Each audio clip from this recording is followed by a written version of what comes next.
Do you think it's a wise idea to be reopening some of these factories? And tell us, how badly hit is the economy there due to COVID-19?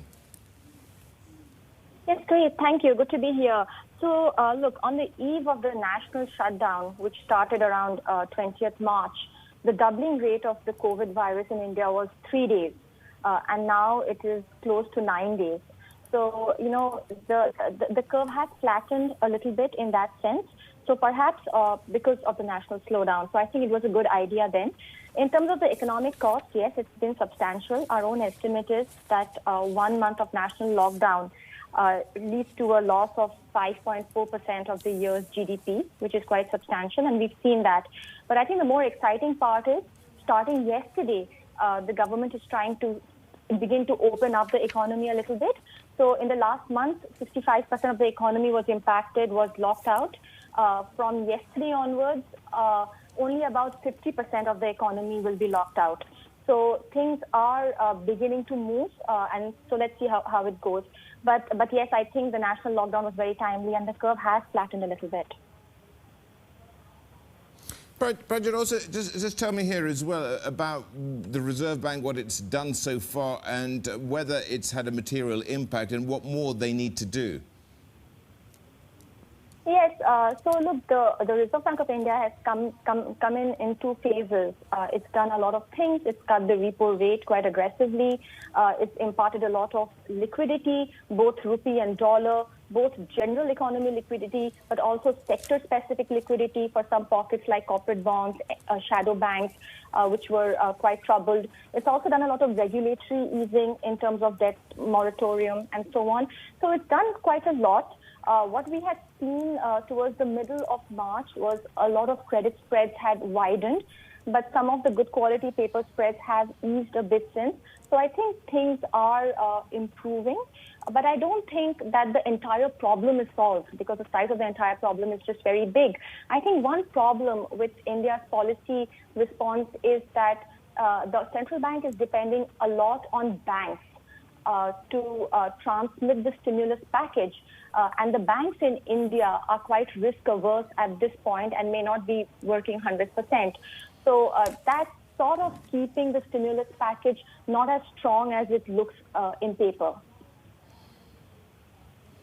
Apart from the RBI, we also have the government pumping in $23 billion to try to save the economy. Some say it's just a drop in the ocean. How much more does the government need to do, and how much more space does it have? Yes, great question. The honest truth is that the government probably doesn't have too much space. You know, India has a troubled past with both its fiscal deficit and its government debt levels. And at this point, increasing its fiscal deficit sharply may not do well. And therefore, the government is moving fairly slowly, depending more on the central bank. The government is doing sort of the bare minimum in terms of some social welfare package for the displaced labor force, the one you were mentioning about. But that's very small. It's about 0.8% of GDP. We do expect something from the government over the next few days, something to support small businesses. You see, till yesterday, India was fighting an economic distress. But now I think India needs to start thinking about how it's going to help economic recovery. And that's where the government may have to step in to help provide working capital, for example, to small businesses, which have been struggling a lot. So to cut a long story short, depending a lot on the central bank and the little room that the government has, it's spending on social welfare for small businesses and some displaced individuals. Pranjal, even before the pandemic struck, we had unemployment in India at a 45-year high. Is India at risk of an unemployment crisis? Can it be addressed?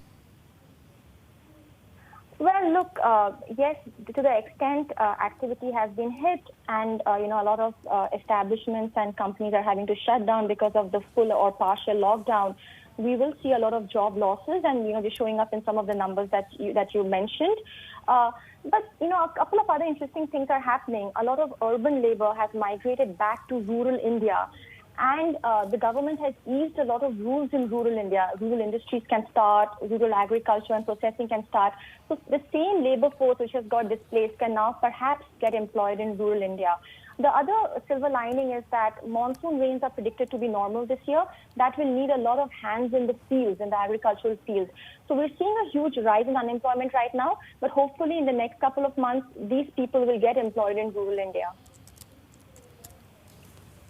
Panju, very, very quickly, does a lower oil price benefit India materially, given it's such a huge import for the country? Yes, it does. So it brings down your current account deficit. It helps government balances. You know, the government can increase taxes on oil and get some extra tax revenues. It brings down inflation on the margin, and it also boosts growth. So across the board, it helps. And, you know, if oil prices were to remain at much lower levels for a longish period, say about 2 to 3 months, then, you know, all of these benefits would start trickling in. And the timing would be good because India is just beginning to open up. So it could help the economic recovery process to some extent. But having said that, the economic cost is very large. You know, we are expecting GDP growth to be at 0% this calendar year with risks on the downside.